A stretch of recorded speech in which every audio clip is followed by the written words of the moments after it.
Ini kan di mute, Angga bisa ngomong. Anissa absen. Video, silakan dibuka kameranya Bapak Ibu. Karena akan diadakan sesi foto sebelum kita mulai.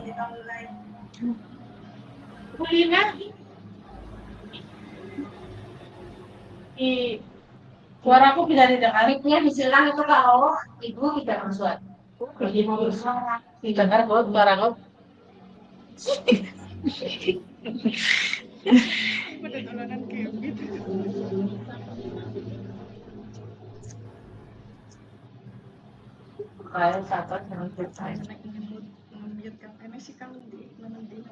Putri belum masuk ya? Mau sesi foto apa Bu Nurul? Oh di situ. Ya betul. Sesi foto. Nah, ayo, Untuk speaker tolong dinonaktifkan sebentar ya. Jinul saja buka. Siap Bapak Ibu, kita bergaya. Oke, gaya apa ya? Literasi dulu. L. Senyum. Lihat kamera. 1, 2. Oke.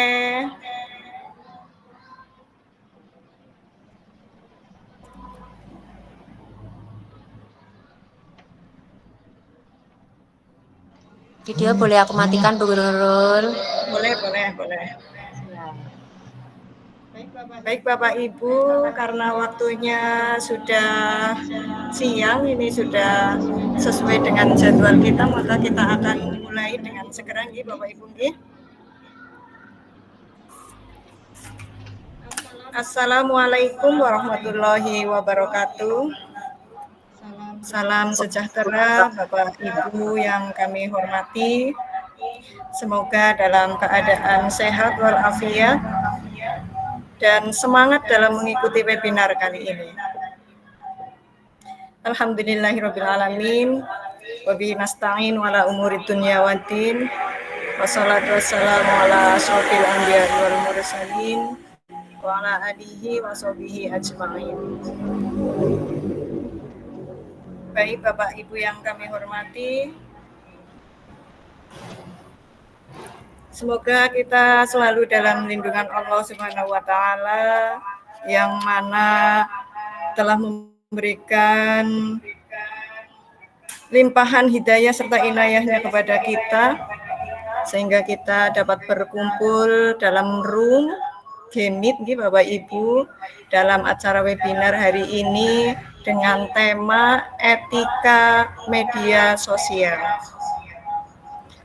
Dan Bapak Ibu yang kami hormati, kita di sini tidak untuk menggurui, tapi kita sama-sama belajar nggih Bapak Ibu nggih. Untuk acara yang pertama adalah pembukaan.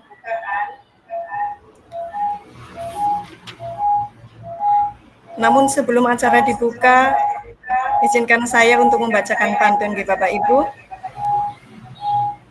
Nanti saat saya membacakan pantun, mohon dijawab dengan cakep, nggih?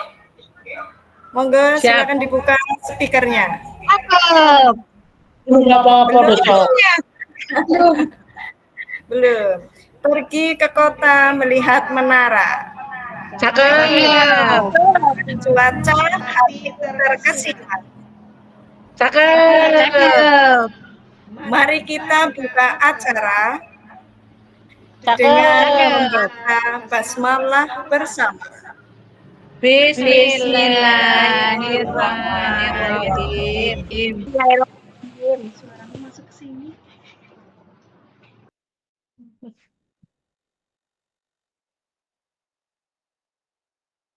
Lagi deh. Baik Bapak Ibu, untuk acara yang kedua adalah kita akan mendengarkan lagu Indonesia Raya. Mendengarkan saja ya Bu.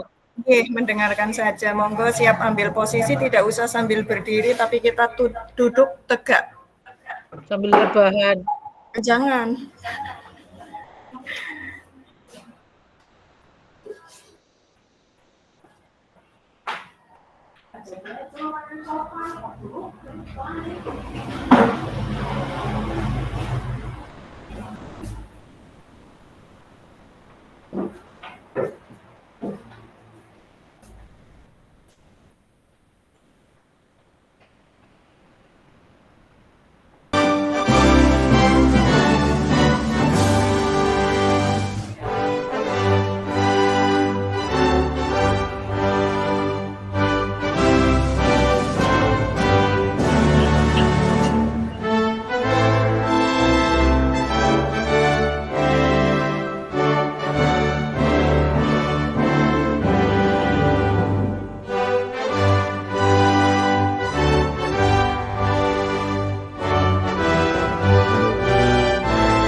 Baik Bapak Ibu,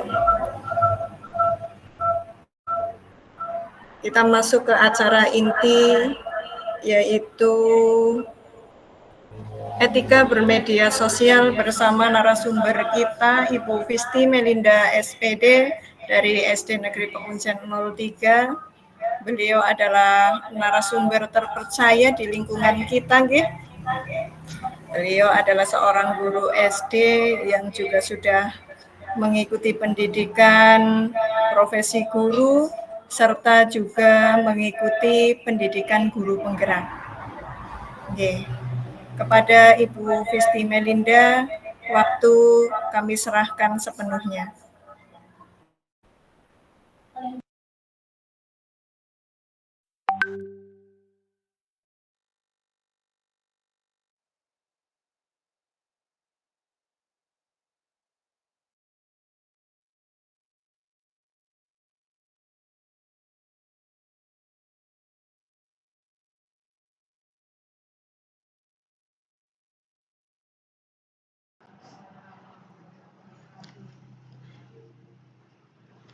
Selamat siang Bapak-bapak, Ibu-ibu yang sudah bergabung dengan Kombel Belajar SD Negeri Pekuncen 3.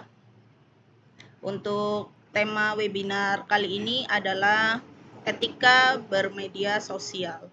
Dan di sini salah satunya adalah etika konten media sosial saat kita mengontenkan di media sosial, ya.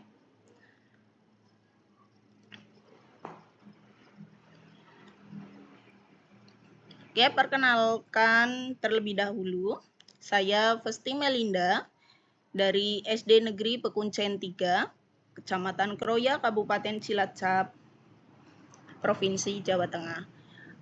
Sekilas saja ya, riwayat pendidikan saya S1 PGSD dari Universitas Terbuka tahun 2015. Saya juga sudah mengikuti pendidikan profesi guru di Universitas PGRI Madiun di tahun 2021, dan yang terakhir pendidikan guru penggerak angkatan 10 di tahun ini. tahun 2024. Oke, untuk sebelum kita memulai webinarnya, kita kesepakatan belajar dulu ya Bapak Ibu. Untuk yang pertama kita saling berkolaborasi di sini. Jadi saya tidak menggurui ya, tapi saling berbagi informasi ya. Terus yang kedua kita saling berpartisipasi aktif dan juga saling menghargai dengan sesama teman di dalam webinar ini dan juga tepat waktu. Dan maaf tadi jam 12 kita belum dimulai agak molor 5 menit ya. Untuk HP-nya mohon untuk di mode silent. Nanti kalau mau berpendapat Bapak Ibu bisa raise hand. Dan yang terakhir kita hadir sepenuhnya atau kita bahagia di webinar ini ya. Jangan ada yang cemberut. Kita sama-sama berbahagia hari ini. Tujuan materi kali ini nanti Bapak Ibu itu bisa mengetahui etika dalam pembuatan konten edukatif di media sosial. Etika media sosial ini dalam Digital Civility Index atau DCI dari laporan Civility, Safety and Interaction Online edisi ke-5 bulan Februari 2021 yang dikeluarkan Microsoft, Indonesia itu menduduki ranking ke-29 dengan nilai DCI 76 yang menunjukkan tingkat keberadaban atau civility netizen Indonesia sangat rendah di bawah negara Singapura dan Taiwan. Tingkat keberadaban media sosial atau perilaku berselancar di dunia maya dan aplikasi media sosial itu ada 10Y. Yang pertama itu ada berita bohong atau hoax, ujaran kebencian, hate speech, diskriminasi, misogini atau kebencian wanita dan anak, cyberbullying, trolling atau memancing kemarahan, berita bohong atau hoax, penipuan, microaggression atau penyerangan, doxing, pengumpulan data pribadi, dan teror. Kita bahas satu persatu ya.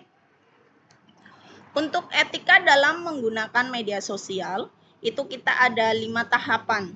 Tahapan yang pertama, kita itu harus mempergunakan bahasa yang baik. Yang kedua, kita harus menghindari penyebaran sara, pornografi, dan aksi kekerasan. Tahap ketiga, kita cross-check kebenaran dari berita. Tahap keempat, menghargai hasil karya orang lain. Dan tahap terakhir, jangan terlalu mengumbar informasi pribadi. Oke, kita ke step yang pertama atau tahap yang pertama itu mempergunakan bahasa yang baik.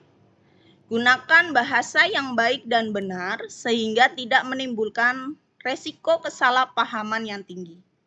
Di sini kita harus menghindari penggunaan kata atau frasa multifasir. Setiap orang itu memiliki preferensi bahasa yang berbeda dan dapat memaknai konten secara berbeda. Dengan menggunakan bahasa yang jelas dan lugas, konten akan dimaknai dengan jelas pula. Jadi kita di sini itu harus menggunakan bahasa yang baik, yang baik dan tidak menimbulkan kesalahpahaman kepada orang lain. Ya. Untuk yang step kedua, kita itu menghindari penyebaran sara, pornografi, dan aksi kekerasan. Nah, di sini perbuatan seseorang yang menyebarkan kebencian terhadap suku, agama, ras, dan antar golongan atau sara itu melalui media elektronik adalah perbuatan yang dilarang. Di sini tertuang pada pasal 28 ayat 2 Undang-Undang 1 tahun 2024. Lalu orang yang melanggar ketentuan tersebut dapat dipidana penjara maksimal 6 tahun dan atau denda maksimal 1 miliar. Yang kedua itu Undang-Undang ITE pasal 29 berbunyi Setiap orang dengan sengaja dan tanpa hak mengakses informasi elektronik dan atau dokumen elektronik yang memiliki muatan pornografi. Pasal ini secara tegas melarang mendistribusikan, mentransmisikan, atau membuat konten bermuatan pornografi yang dapat diakses atau dalam bentuk dokumen elektronik. Konten video yang mengandung aksi kekerasan merupakan konten yang melanggar Undang-Undang Nomor 19 Tahun 2016 tentang perubahan atas Undang-Undang Nomor 11 Tahun 2008 tentang informasi dan transaksi elektronik. Oke, di sini tahap ketiga, kita akan cross-check kebenaran dari berita. Yang pertama, kita mengecek sumbernya dulu. Periksa sumber informasi. Ini sumbernya dari mana? Jadi kalau ada berita itu jangan langsung kita terima mentah-mentah ya, tapi kita harus cek dulu sumbernya. Kita sumber yang dapat dipercaya. Yang kedua, kita harus cek gaya bahasanya. Perhatikan gaya penulisan dan bahasanya. Bila itu bahasanya menimbulkan multifasir, lebih baik kita abaikan saja ya. Yang ketiga, kita verifikasi. Kita verifikasi fakta dengan sumber yang terpercaya ya. Dan yang terakhir, kita cek kredibilitasnya. Di situ ada penulisnya atau pengirim beritanya. Yang tahap keempat itu menghargai hasil karya orang lain. Jadi pada saat menggunakan informasi, foto maupun video orang lain, biasakan menyebutkan sumber referensinya untuk menghargai karya orang lain. Misalnya kalau kita biasanya kan tinggal copy paste ya dari Google. Nah, itu lebih baik dikasih sumber referensinya. Ini dari ngutip dari mana gitu. Jadi ini memang kita ngambil dan itu udah ada sumber referensinya. Pelanggaran terhadap hasil karya orang lain bisa terkena Undang-Undang Plagiarisme. Ya.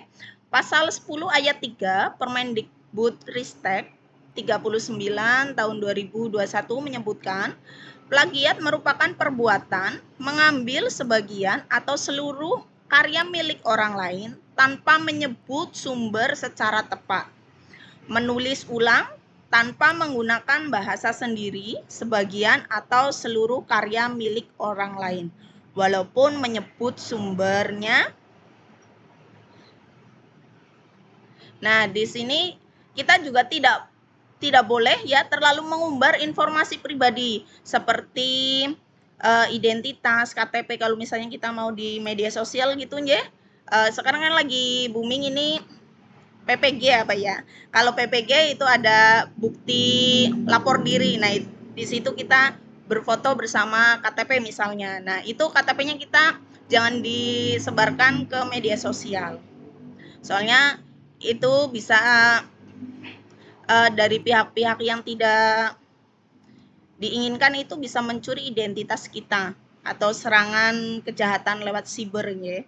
Kalau kita mengumbar informasi pribadi itu rawan terhadap pencurian identitas dan serangan kejahatan siber. Penjahat siber dapat menggunakan informasi pribadi untuk berbagai kegiatan seperti pencurian identitas, penipuan online, dan pencurian data. Mereka dapat menggunakan informasi tersebut untuk mendapatkan akses ke akun kita, mengirimkan email phishing, atau bahkan melakukan kejahatan phishing. Seperti yang sedang viral mungkin ya, Bapak Ibu sudah mungkin tahu di media-media sosial itu yang berita tentang satu keluarga setelah memperlihatkan isi rumahnya. Nah, setelah itu tidak lama kemudian kan ada tindak kejahatan. Dan di situ yang sangat merugikan. Jadi satu keluarga itu kerampokan sampai si suaminya itu dibunuh kayak gitu, dan keluarga yang lainnya masuk ke rumah sakit. Dan itu kan sangat merugikan kita. Lebih baik kalau untuk informasi-informasi pribadi seperti itu, kita jangan terlalu mengumbarnya di media sosial.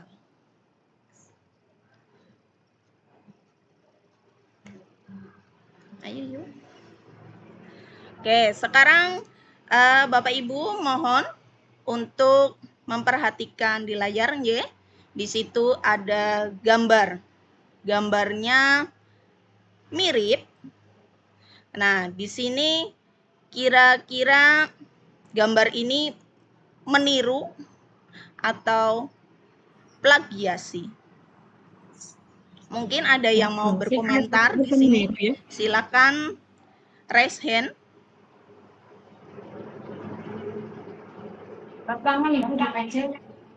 Gambar mana? Oh, monggo Bu Kartem mungkin mau. Yes, silakan Bu Kartem. Ya, kalau menurut saya itu adalah gambar tiruan atau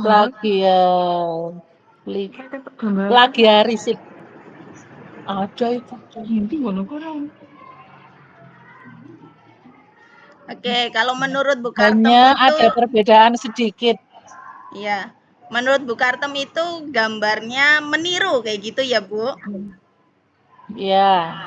Oke, adakah yang mau berpendapat lain? Oh, silakan Bu Liani. Modifikasi. Oh, kalau menurut Bu Mulyani plagiasi. Oke. Modifikasi, Bu. Modifikasi. Oh, modifikasi, onje. Jadi ATM gitu, nje. Oke. Kita akan menjabarkan apa itu meniru dan apa itu plagiasi. Silakan. Plagiarisme atau plagiasi itu nje, maaf nje, dimaknai sebagai perbuatan di mana seseorang menggunakan karya orang lain yang dinyatakan sebagai hasil ciptaannya sendiri, baik dengan atau tanpa modifikasi pada sebagian atau seluruh karya tersebut dengan maksud untuk memperoleh keuntungan tanpa seizin pemiliknya. Ya, jadi di sini sudah menggunakan karya orang lain, dia misalnya foto gitu ya, di foto di media sosial, misalnya foto rumah kayak gitu, rumah impian. Nah, ternyata foto itu kita ambil, kita hanya screenshot atau download gitu, terus kita upload ulang, tapi kita tanpa seizin yang punya, dan juga kita tanpa memberikan ya itu hasil karyanya siapa gitu. Nah, itu termasuk plagiarisme ya.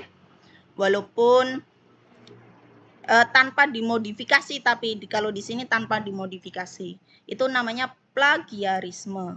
Dan itu tindakannya sangat merugikan pencipta, baik secara moral maupun material. Plagiarisme tertuang dalam Undang-Undang Nomor 28 Tahun 2014 tentang Hak Cipta atau Undang-Undang Hak Cipta. Berdasarkan Undang-Undang Hak Cipta, ada 3 syarat utama yang harus terpenuhi untuk dinyatakan terjadi plagiarisme. Yang pertama, itu menggunakan karya orang lain tanpa izin, baik dengan dimodifikasi ataupun tidak. Yang kedua, digunakan untuk memperoleh keuntungan. Dan yang ketiga, termasuk dalam ruang lingkup perlindungan hak cipta. Oke, kita harus waspada ya tentang plagiarisme. Yang pertama, kesannya sama, sedikit modifikasi, tetapi saat melihat hasil akhir, keseluruhan karya tersebut itu terlihat kesamaannya. Jadi hampir sama kayak yang tadi ya, dimodifikasi sedikit, tapi hasil akhirnya itu terlihat kesamaannya. Terus layoutnya, kesamaan layout belum tentu plagiasi karena bisa saja muncul dari etika dalam mendesainnya. Terus inspirasi, boleh terinspirasi dipadu-padankan dengan banyak elemen. Yang keempat, belajar atau meniru untuk belajar, tidak boleh untuk mendapatkan keuntungan finansial atau yang lainnya. Kan biasanya banyak itu menjual hasil foto, biasanya foto itu yang paling sering di asal dicomot gitu tanpa izin ke orangnya. Setelah orangnya tahu ternyata oh ini hasil foto saya, berarti Anda plagiat. Apalagi kalau dijual secara online ya hasil fotonya. Terus yang kelima ada kemiripan, hindari banyak kemiripan, ada moodnya, lokasinya, komposisinya, warnanya, dan sebagainya. Keenam, tekniknya, kesamaan gaya atau teknik tidak selalu meniru seperti teknik membatik, boleh dipakai semua orang. Jadi di sini plagiarisme itu ada 6 yang harus kita perhatikan. Ada kesannya sama, inspirasi, layout, belajar, kemiripan, dan tekniknya.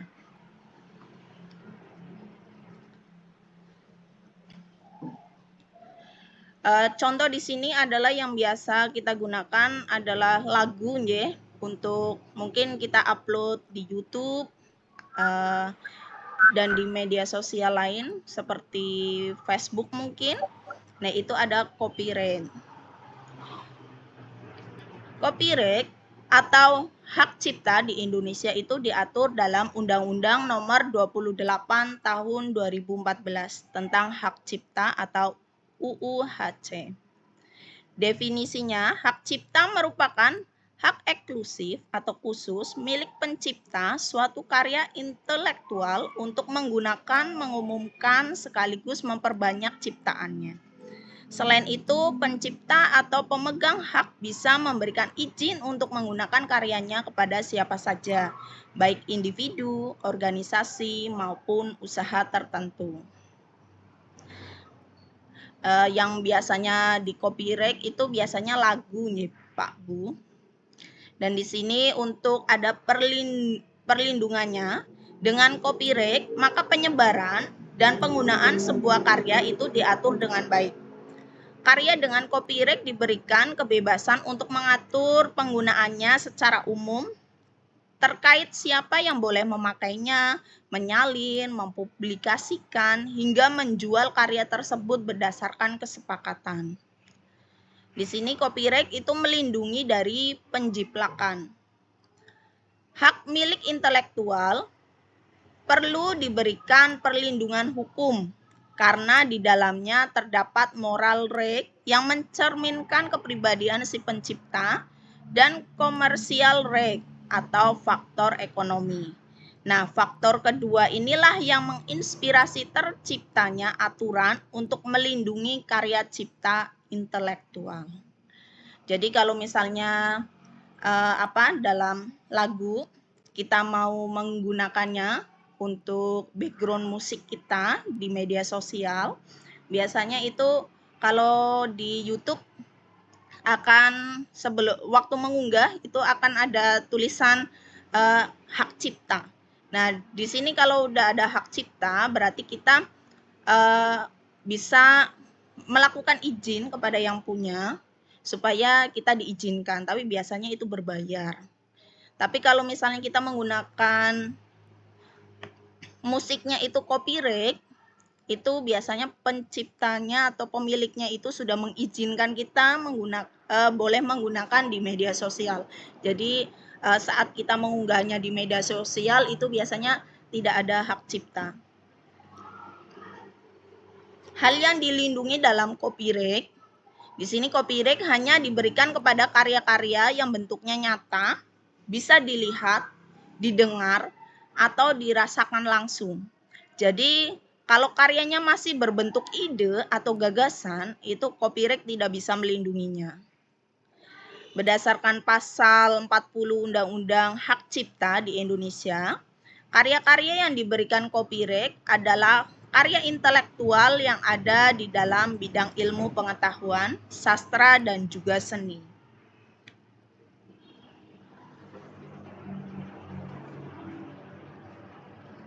Untuk cara kerjanya, di sini ada 4 ya.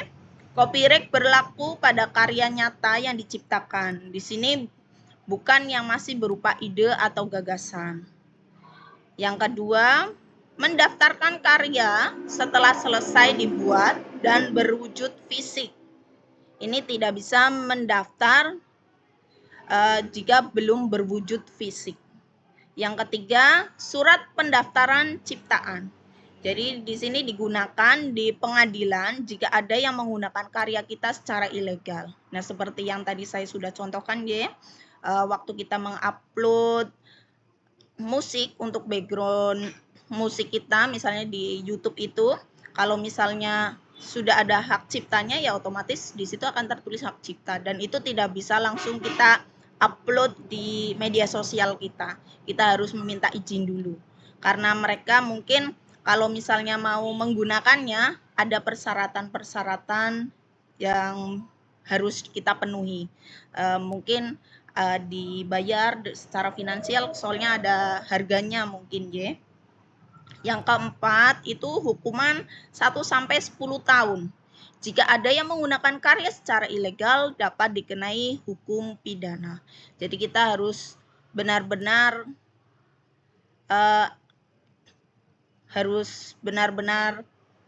hati-hati ya.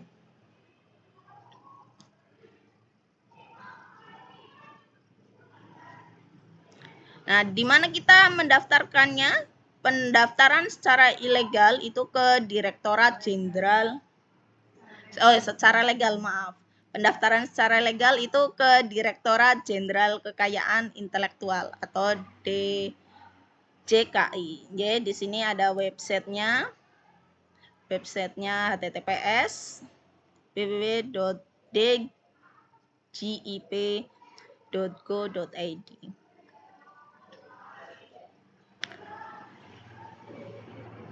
Kenapa kok medsos itu terkena copyright? Karena media sosial tidak terkecuali dalam hak cipta. Menggunakan lagu berbayar tanpa izin atau mengandung foto atau potongan video yang sudah memiliki copyright itu bisa terkena pidana. Jadi kita harus benar-benar hati-hati dalam menggunakan media sosial. Dan dalam media sosial kita juga harus menghindari konten eksploitatif anak. Yang pertama itu ada seksualisasi anak. Itu kita menggambarkan anak-anak dalam pose atau situasi yang bersifat seksual. Jadi kalau dalam bermedsos lebih baik kalau anak-anak jangan terlalu dipublikasikan ya, Pak Bu, itu sangat berbahaya. Yang selanjutnya adalah menampilkan anak-anak dengan pakaian yang terlalu terbuka atau provokatif. Nah, di sini mungkin kita biasanya tidak secara langsung ya, misalnya anak-anak sedang berenang. Nah, kita memvideokan atau memfoto mereka itu terus kita upload ke media sosial. Nah, itu kan kadang anak-anak memakai pakainya sedikit terbuka. Kalau untuk anak-anak yang di bawah umur mungkin pakainya masih sopan, tapi kalau udah di belasan tahun biasanya kan udah pakai baju renang. Nah, itu nanti takutnya termasuk seksualisasi anak. Yang ketiga itu menggunakan bahasa atau komentar yang bernada seksual terhadap anak-anak. Di sini juga kita harus hindari ya dalam menggunakan bahasa atau komentar-komentar di media sosial. Kekerasan terhadap anak, di sini misalnya itu menampilkan adegan kekerasan fisik atau psikologis terhadap anak-anak. Nah, ini kita juga hindari konten-konten yang seperti ini.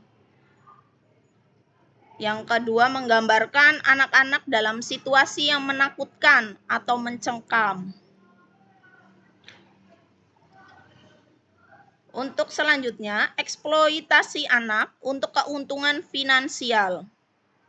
Itu misalnya meminta sumbangan atau donasi dengan menggunakan gambar atau video anak-anak yang menyedihkan atau sakit. Nah, di sini kan biasanya ada yang berita-berita hoax, ya.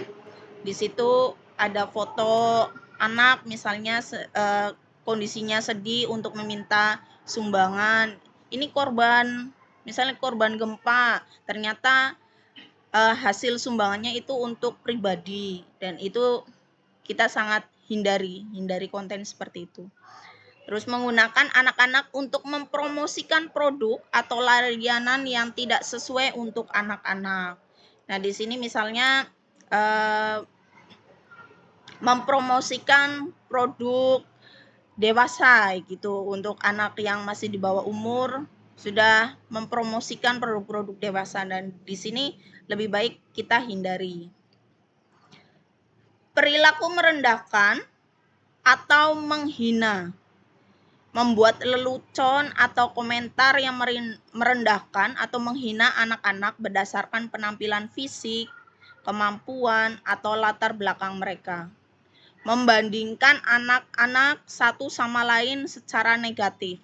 Jadi kalau membuat konten itu lebih baik kita yang biasa saja, jangan merendahkan anak atau menghina fisik anak atau kemampuan atau latar belakang mereka.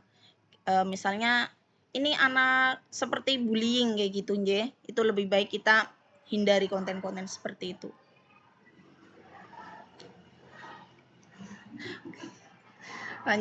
Alhamdulillah materinya sudah selesai. Sekarang kita sharing atau tanya jawab, Pak Bu. Mungkin ada yang mau bertanya. Monggo Bapak Ibu, bagi yang ingin bertanya, monggo untuk raise hand, kami akan menjawab sebisanya. Dan jika kami tidak bisa, maka kita akan belajar bersama. Barangkali ada Bapak Ibu yang nanti bisa menyumbangkan pengalamannya ataupun bagaimana. Monggo Bapak Ibu.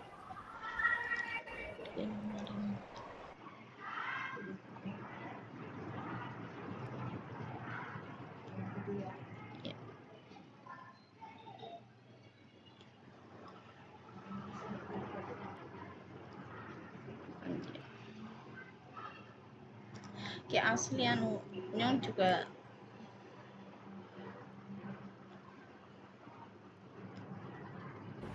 Bagaimana Bapak Ibu? Aman? Aman, ya. Berarti sudah jelas semuanya, nggih? Intinya kalau untuk etika konten media sosial itu kita harus berhati-hati tentang tentang sara, terus kriminalitas mungkin nggih, Ibu nggih. Dan juga dalam mengontenkan hal-hal yang pribadi, itu kita harus benar-benar berhati-hati, takutnya ada tindak kejahatan. Niat hati sih bukan pamer atau bukan apa, hanya ingin memperlihatkan ini loh kondisi rumah saya misalnya. Jadi ada tour home dari depan sampai belakang, itu kita tanpa sengaja memperlihatkan, ternyata ada yang tidak suka atau iri, bisa juga tindak kejahatan yang tidak kita inginkan. Jadi lebih baik kita kalau dalam berkonten itu hal-hal yang wajar-wajar saja. Atau kalau misalnya di Facebook atau di media sosial lainnya, ya, kalau misalnya kita lagi berpergian, nah, itu kita langsung upload. Misalnya ya, itu biasanya OTW ke mana. Nah, kalau misalnya orang yang iri atau apa, itu kan biasanya, oh, ini ada kesempatan, yang punya rumah tidak ada, jadi bisa untuk tindak kejahatan nih gitu, masuk misalnya ke rumahnya atau membuat hal-hal yang tidak kita inginkan. Lebih baik dalam berkonten itu ya jangan terlalu mengumbar apa yang kita punya. Biasanya ada orang yang tidak suka. Ya walaupun itu hak kita, nggih. Termasuk mengumbar kemesraan gitu. Oke, itu juga termasuk. Itu juga jangan, ya. Takutnya kena pornografi. Takut ada yang iri juga, Bu. Oh, nggih. Betul, ada yang iri. Misalnya Ya, kita bahaya. pamer kemesraan dengan suami, yang itu belum punya pacar kayak gitu nggih. Bahaya, Bu. Diambil nanti, Bu. Bahaya. Nggih. Takutnya ada yang ingin memiliki suami atau pasangan kita, itu kan lebih bahaya lagi. Kalau misalkan seperti ini, Bu, kan sekarang itu di gadget kan kalau anak-anak ini ya, game terbaru itu kayaknya apa kemarin itu terjadi di anak saya sendiri. Game apa katanya game puzzle apa seperti itu. Lah saya lihat itu loh, katanya harus seperti ini, berpakaian seksi, kok ada laki-laki yang harus gini, itu termasuk apa ya, Bu? Apa saya perlu saja nih permainan itu hal gitu dulu? Apakah tindakan saya itu sudah benar? Apa perlu memberitahu lebih dulu? Gitu.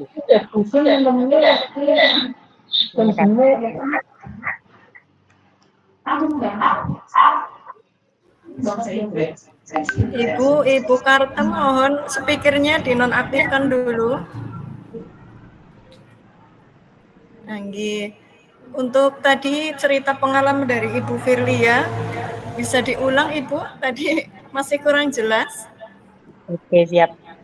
Lah kemarin itu saya tidak sengaja pulang kerja melihat putri saya itu bermain game di gadgetnya. Ya aslinya bukan gadgetnya dia sendiri. Game apa itu? Lah gitu. Karena saya sekilas melihatnya itu apa?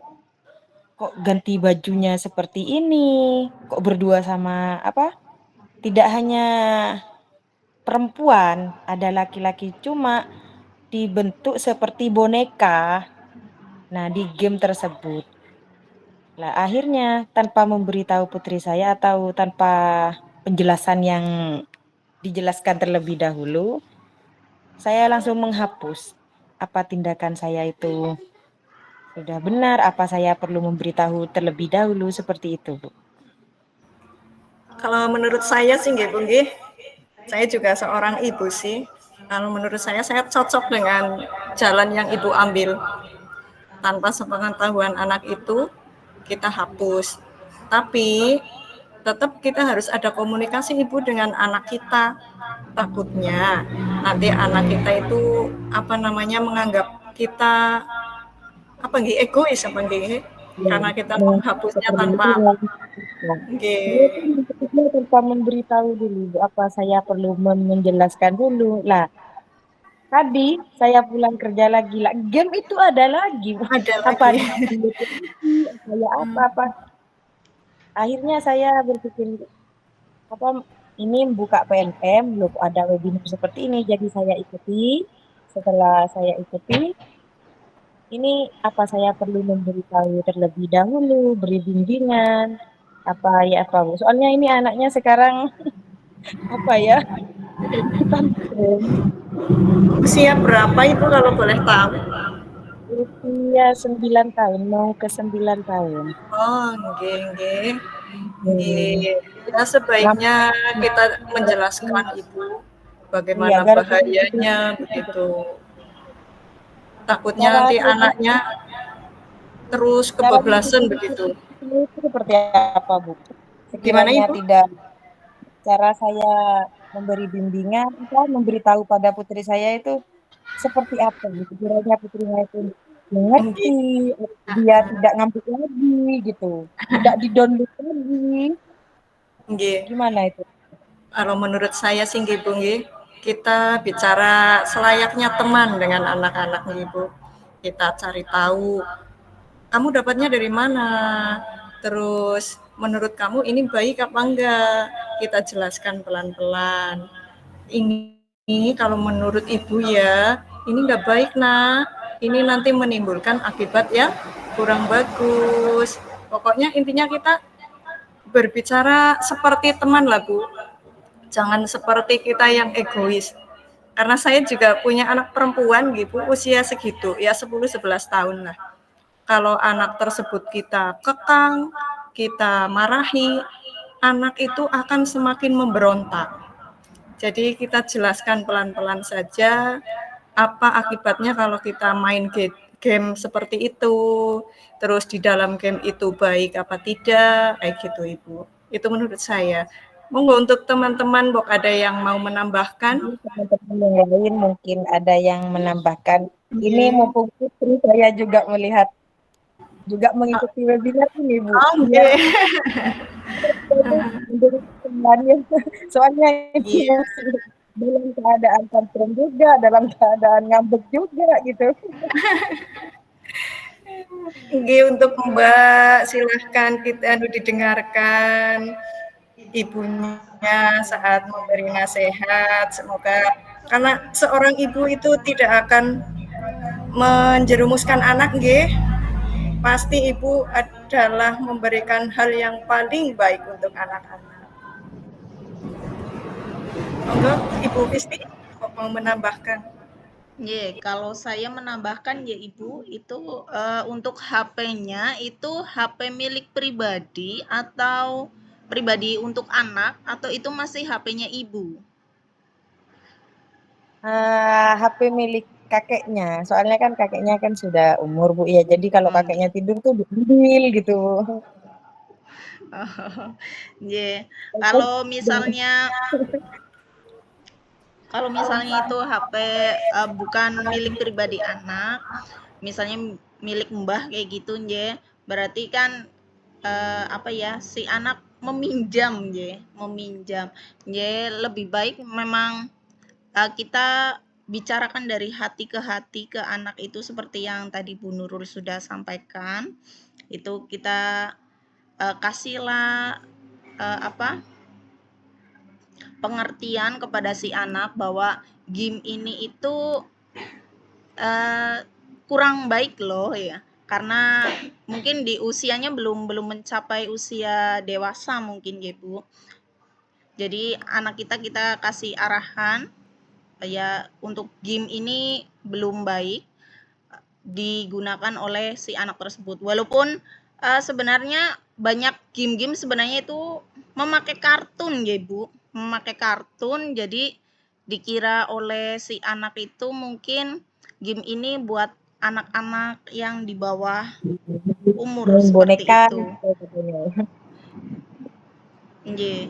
Jadi lebih baik kita sebagai orang tua hanya bisa memberikan arahan-arahan kepada anak kita dan memberi nasihat yang baik kayak gitu supaya si anak itu mengerti sedikit demi sedikit. Walaupun itu biasanya anak-anak kan enggak kok Bu, ini gamenya kartun, hanya seperti ini seperti itu. Biasanya anak-anak tetap menyangkal, tapi kita lebih baik memberikan pengertian sedikit demi sedikit. Insya Allah si anak akan bisa memahami kita, walaupun ya kadang di belakangnya si ibu enggak ini banget deh, enggak sesuai, enggak asik, enggak ya, cuma main game ini aja enggak boleh, udah dihapus, saya download lagi, misalnya seperti itu. Tapi kita jangan bosan-bosan supaya anak kita itu menjadi anak yang baik dan lebih baik lagi ke depannya, seperti itu. Mungkin dari Bapak atau Ibu yang mengikuti webinar mau menambahkan lagi? Terima kasih penjelasannya Ibu, terima kasih. Nggih Bu, sama-sama. Monggo Bapak dan Ibu, bila ada yang ingin memberi atau membagikan pengalaman tentang bermedia sosial untuk raise hand. Tadi kalau nggak salah Ibu Kartem nopon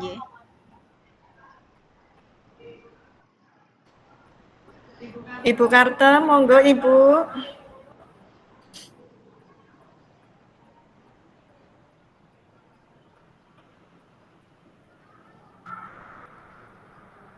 Kartunya kabur apa?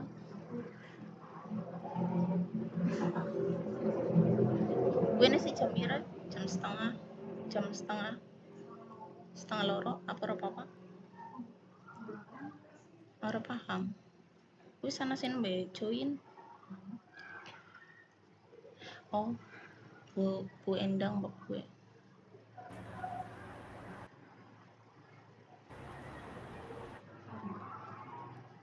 Monggo Bu Endang, mungkin mau berbagi pengalamannya.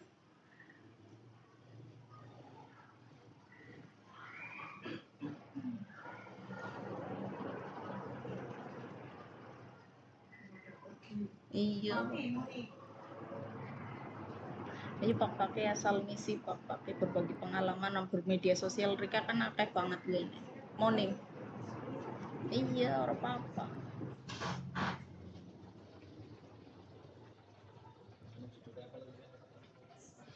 Kalau wis mentu.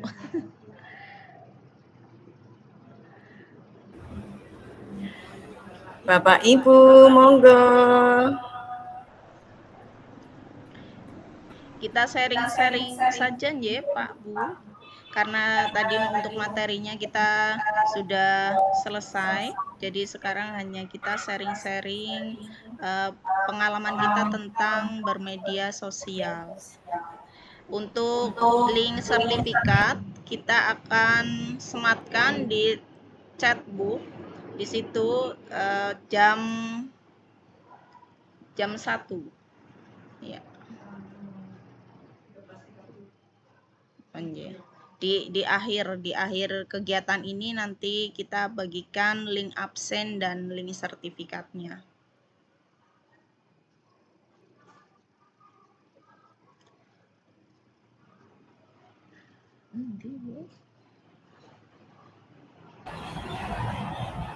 Baik Ibu, saya juga ingin berbagi pengalaman ini tentang bermedia sosial. Dulu waktu saya baru mengenal media sosial, media sosial saya pakai itu hanya untuk mengeluh. Mengeluh kalau saya sedang sedih apa saya tuangkan di media sosial. Terus saya senang, saya juga tuangkan di media sosial. Nah, jadi kalau menurut saya keluhan atau kebahagiaan itu tidak perlu lagi, tidak terlalu penting kita bagikan di media sosial. Karena itu seperti tadi yang Ibu Visti paparkan, jika kita terlalu sering upload kesenangan, kebahagiaan, tentunya karena ada orang-orang yang keberuntungannya tidak sama dengan kita, bisa jadi itu akan mengundang sifat iri hatinya keluar. Terus kalau jika kita keluhan kita taruh di media sosial, malu dong Bu. Masa kita hidupnya cuma mengeluh, artinya hidup kita nggak bahagia kan ya? Dilihat banyak orang kita nggak bahagia, malu Bu. Ya itu sedikit pengalaman dari saya. Lebih baik media sosial itu kita gunakan untuk yang penting. Baik dan penting. Iya betul, baik dan penting. Edukatif, atau bahkan bisnis ya Bu ya, yang bisa menghasilkan uang lebih banyak dari yang lain. Nah iya Bu, Ibu Kartem sudah muncul, silahkan Ibu. Oke, terima kasih waktunya yang sudah diberikan kepada saya. Saya akan sedikit atau panjang nanti tergantung cerita saya ya. Kalau ceritanya panjang ya berarti lama. Boleh. Kalau ceritanya pendek ya paling 1 menit selesai. Monggo Ibu. Cerita saya dulu itu punya Facebook. Tapi tiba-tiba Facebook saya tidak bisa dibuka. Nah, setelah itu banyak teman-teman saya yang satu profesi dan tersebar hampir di seluruh Indonesia Kebetulan teman-teman saya juga tidak hanya bekerja di Pulau Jawa, tapi juga ada yang di luar Jawa. Mereka SMS ke saya, coba dibuka Facebookmu, masih bisa nggak? Iya, tadi pagi aku udah ngecek nggak bisa dibuka. Kenapa sih? Tapi itu tadi ada yang namanya sama persis dengan nama kamu di Facebook, itu pinjam utang ke saya. Makanya saya nggak percaya. Terus saya SMS ke kamu. Itu beberapa teman saya yang SMS ke saya begitu. Akhirnya baru tahu kalau Facebook saya ternyata dibajak. Lah saya herannya kok bisa ya Facebook saya dibajak dengan tahu sandi saya gitu loh. Itu kira-kira bagaimana Bu? Kok bisa diketahui kata sandi saya di Facebook itu? Bisa kecolongan begitu tuh gimana? Oke, Bu Kartem, saya mencoba menjawab ya. Kalau menurut saya, seperti yang pengalaman yang sudah tadi diceritakan oleh Bu Kartem tentang Facebooknya yang dibajak, itu adalah kejahatan cyber ya Bu. Jadi untuk orang-orang yang mungkin pandai dalam hal IT, itu tapi disalahgunakan, itu untuk menghack password-password yang mungkin Iya, menurut itu namanya Bu. Apa hacker gitu katanya. Saya juga pernah itu. Benar sekali Ibu. Itu ada hacker-hacker yang menurut saya itu sangat merugikan ya. Padahal kalau kita punya kelebihan dalam hal IT, lebih baik kan kita gunakan untuk yang baik. Tapi itu kalau di kasusnya Bu Kartem itu dia sebagai hacker yang hitam atau yang jahat ya gitu ya. Nah itu. Wah iya kan akhirnya nama saya yang jelek. Iya, betul sekali. Nah, itu untuk kejahatan-kejahatan itu, Ibu. Misalnya tadi kan untuk meminjam uang, padahal yang misalnya orang yang dipinjam itu taunya Bu Kartem ya, Bu Kartem yang ini, ternyata yang pinjam itu adalah penipu. Makanya tadi kan ada hoax juga, ya. Nah, itu kejahatan cyber. Kalau untuk mengetahui bagaimana ya yang tahu ya hanya hacker-hacker itu, karena saya pun belum belajar. Kalau saya udah belajar, nanti saya kasih ilmunya ke Bu Kartem. Mungkin seperti itu Bu Kartem. Atau yang lain mau menambahkan, silakan. Saya menambahkan. Kalau silakan Ibu. Misalkan nanti ada seperti itu lagi atau terulang seperti itu lagi. Nah, kan sudah Facebooknya itu tidak bisa dibuka. Hubungi semua teman. Kalau misalkan Facebook saya ini ada perkataan yang tidak benar ataupun meminta apapun berupa apapun, jangan direspon lah. Seperti itu, Bu. Karena saya juga mengalami, Bu. Iya, sudah Bu. Setelah tahu ternyata Facebook saya di-hack, saya langsung nyebar ke teman-teman bahwa kalau ada yang mengatasnamakan ini atau persis dengan nama Facebook saya itu berarti bukan saya. Tolong jangan dilayani. Alhamdulillah teman-teman kebetulan kebanyakan seprofesi, akhirnya mereka juga sudah merespon dengan baik. Tapi ada yang sempat kecolongan. Besar juga loh nominalnya, saya sampai kasihan. Berapa, Bu? Iya, pokoknya jutaan lah. Ya ampun. Jutaan bagi saya banyak sekali loh. Dan yang anehnya itu orang domisili Lampung. Kebetulan ya dulu satu sekolah cuman beda angkatan dan kenal di Facebook juga belum lama. Tapi kenapa begitu ada nama saya minjem uang kok tidak konfirmasi dulu gitu loh. Katanya rasanya seperti dihipnotis gitu. Saking percayanya, nggih. Iya, langsung melepaskan begitu saja. Padahal waktu minta uang itu, waktu mengirimkan nomor rekening udah beda dengan namanya yang minta itu. Kenapa ya dia tidak curiga gitu? Bisa Bu, hipnotis dari suara itu juga bisa Bu malah. adik ipar saya pun juga pernah, Bu. Malah 5 juta itu langsung, Bu. Kasihan Berarti sekali. hal itu sering terjadi ya. Iya, kartu indikatif itu bisa lewat dari suara juga katanya. Ya, itu bisa dijadikan pelajaran buat kita nih, ibu-ibu, bapak-bapak, bahwa apapun informasi yang kita terima, jangan kita makan mentah-mentah. Kita cari dulu kebenarannya, baru kita percaya. Kayak berita-berita ya selebritis apa itu, jangan langsung percaya. Cari dulu buktinya.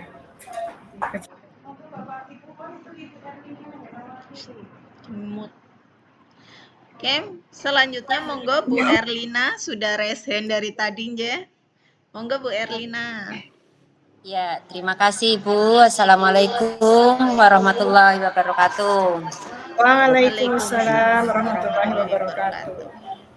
Ya, terima kasih waktunya. Saya hanya ingin bercerita sesuai dengan konten yang Ibu buat judulnya.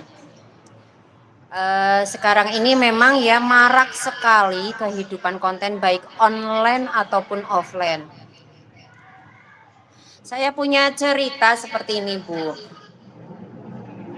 Setiap kali itu saya merasa terlalu banyak banget itu sering menghabiskan waktu baik di depan HP ataupun di depan laptop dengan scroll ke atas bawah seperti itu.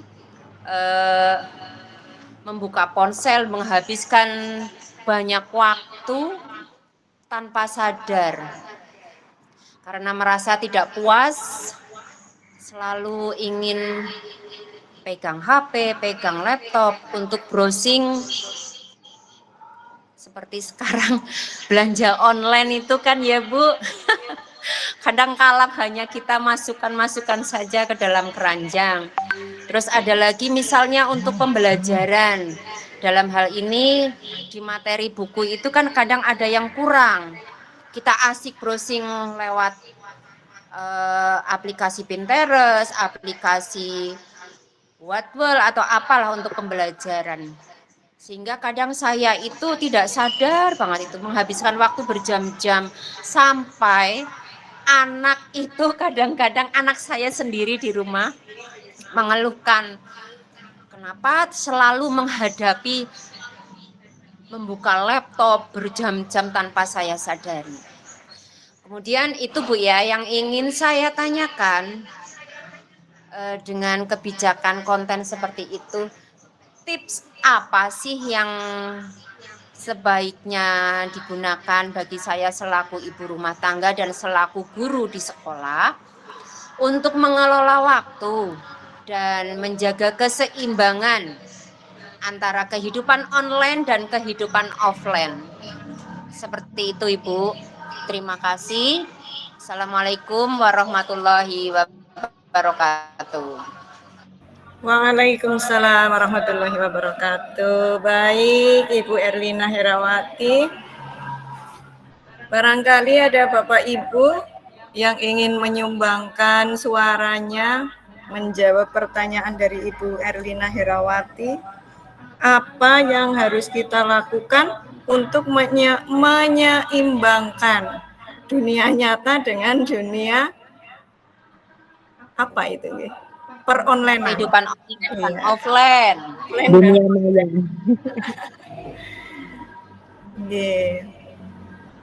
Ibu Fisti, monggo bisa menjawab. Oke, saya mencoba menjawab ya Ibu. Kalau menurut saya, kita itu harus sadar. Pertama itu harus sadar.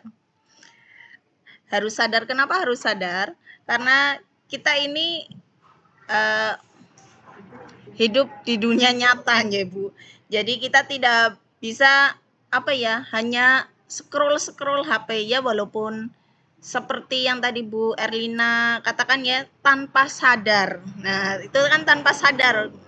Beliau itu men-scroll HP sampai berjam-jam.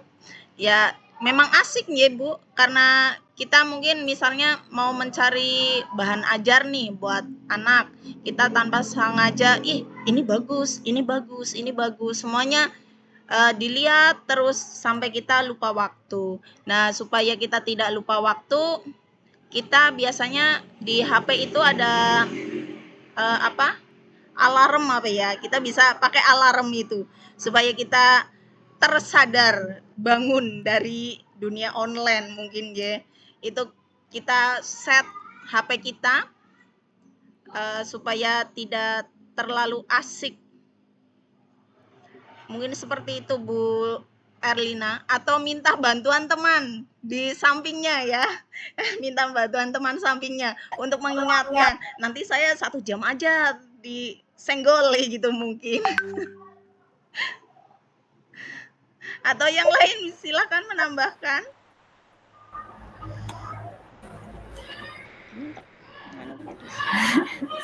Iya, memang asik kalau kita di dunia online.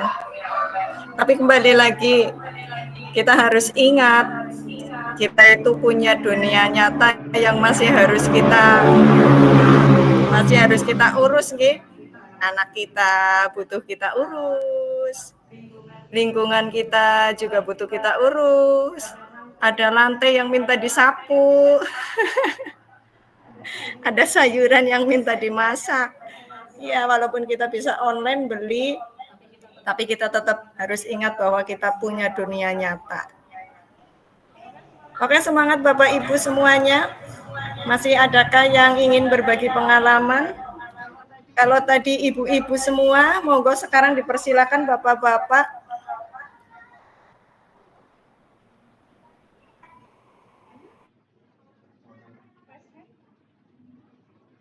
Ayo berbagi pengalaman.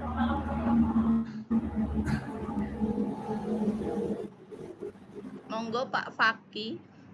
Mungkin Pak Faki mau berbagi pengalamannya di media sosial ya, soalnya Pak Faki ini punya banyak sekali mitra-mitra. Mungkin mau berbagi di sini. Silakan Pak Faki. Oke, terima kasih Bu Firsi. Assalamualaikum warahmatullahi wabarakatuh. Terima kasih pada siang hari ini sudah menyempatkan waktunya, meluangkan waktunya buat saya untuk berdiskusi tentang dunia maya. Kayak gitu ya Bu ya. Menurut saya awal berkarir di dunia network itu di medsos. Ya, karena dunia medsos itu sangat menyenangkan dan mengasihkan Bapak Ibu. Ya, walaupun pernah dulu di tahun 2016 pernah tertipu berapa ratus ribu lah, itu kan ya menurut saya itu sangat besar. Waktu itu saya masih jadi guru honorer. Ya, karena dengan bisnis online itu saya tertipu, dan dari pengalaman tersebut kita bisa mengambil manfaatnya, yang baik yang mana, yang tidak yang mana. Bahkan kita harus lebih jeli dengan adanya network. Menurut saya seperti itu, Bu. Nah, alhamdulillah dengan adanya network seperti IG, Twitter, Facebook, WhatsApp itu bagi saya itu sangat menghasilkan Bapak Ibu.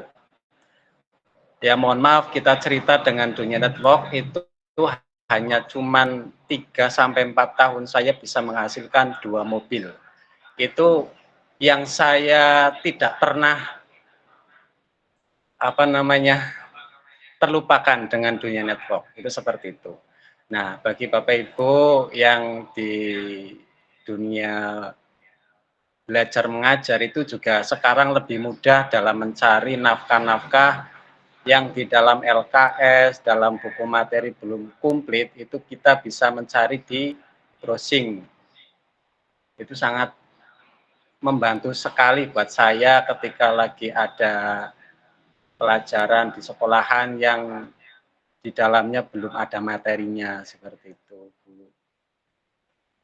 Oke, terima kasih sedikit ulasan dari saya, banyak tutur kata, saya minta maaf yang sebesar-besarnya. Assalamualaikum warahmatullahi wabarakatuh.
Oke, baik Bapak Ibu yang kami hormati, untuk link daftar hadir sudah saya share di kolom chat, nanti bisa untuk diisi.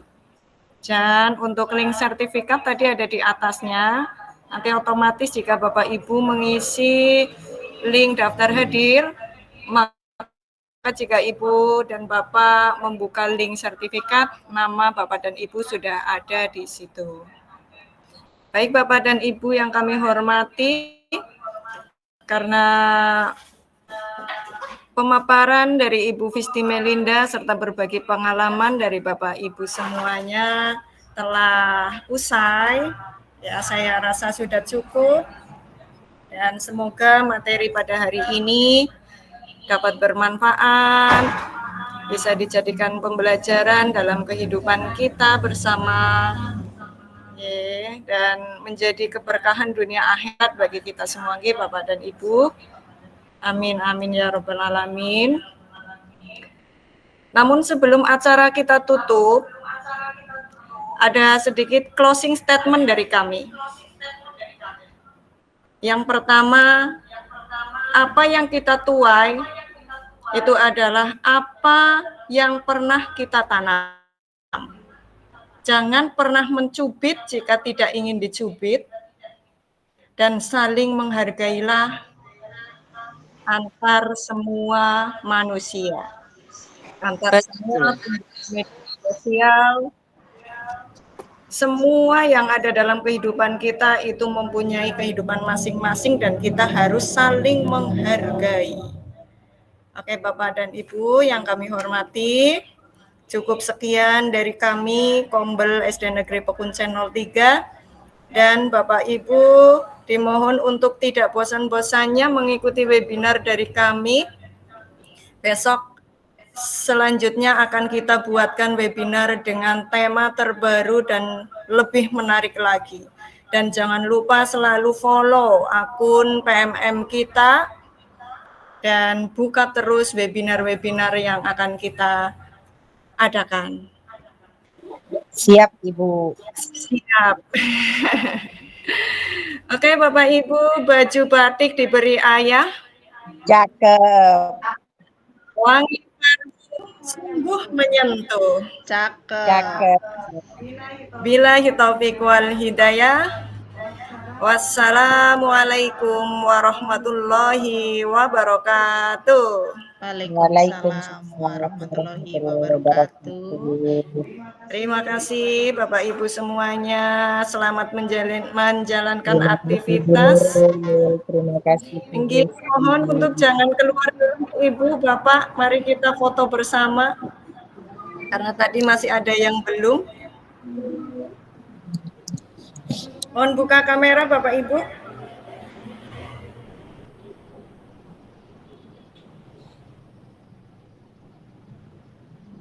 Siap pose. Ibu Supriyati masih belum terlihat wajahnya. Masih sedang dalam perjalanan nggih, Ibu nggih. Siap nggih Bapak Ibu, 1, 2, senyum. Oke, terima kasih Bapak Ibu semuanya. Selamat beraktivitas. Monggo silahkan live. Jangan lupa di copy dulu, mau lupa. Jadi Bapak Ibu untuk link silahkan di copy dulu karena nanti sudah tidak bisa dibuka lagi sebelum Zoom sebelum Gemit ini saya tutup nggih.